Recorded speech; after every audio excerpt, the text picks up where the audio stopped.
N'oublie pas, si vous aimez mon vidéo, partagez et inscrivez sur ma chaîne. Bon, ça c'est une intégrale qu'on a besoin de regarder parce que la plupart des professeurs, je ne sais pas pourquoi, on ne nous donne pas de x-axis sur cotangent puis coséquente, mais ils essayent de mettre ça sur l'examen. Donc, c'est quand même assez important de le pratiquer. Si on regarde ça, c'est pas aussi compliqué là, parce que c'est vraiment similaire à celui des tangents puis séquentes. C'est juste il faut quand même apprendre les identités comme il faut.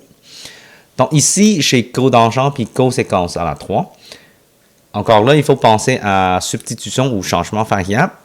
Si U égale à cotangente, mon TU c'est quoi? Mon TU, ça serait coséquence à la 2. Mais il va nous rester un autre coséquence. Donc, ça ne fonctionne pas très bien. Par contre, si je remplace U par coséquente, mais mon TU va être coséquence et cotangente. Ah, mais ça fonctionne parce que si U égale à coséquente de X, mon TU va être égal à moins coséquence de X. Donc, je vais mettre une parenthèse pour être certain que ça, c'est l'argument. Multiplié par tangente de x dx. Multiplié par 2, parce que ça, c'est la dérivation en chaîne. Donc, j'ai ça comme dérivé. On a ici, et un de ça ici, avec le dx. C'est sûr qu'on n'a pas le moins et le 2. Ça, on va le déplacer dans l'autre côté. Ça veut dire que j'ai moins du sur 2, ce qui est égal à coséquence de x et cotangente. Je ne sais pas pourquoi j'ai marqué tangente, mais c'est cotangente ici.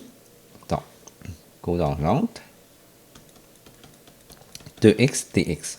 Donc, ça veut dire que j'ai déjà ça ici et 1 de coséquence et dx dans chez mon du. Okay. Si je remplace, en effet, qu'est-ce qu'il reste ici? Il reste un u à la 2, parce que j'ai remplacé u par coséquence de x. Et puis, mon tu va être moins tu sur 2. Donc ça, en effet, c'est moins 1 demi, l'intégrale de u à la 2 tu. Et puis, moins 1 demi, u à la 3 sur 3 plus c.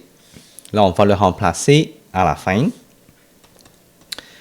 Mon u par coséquence de x, donc j'ai moins coséquence de x, mais tout ça à la 3 sur 6 plus c. Et voilà.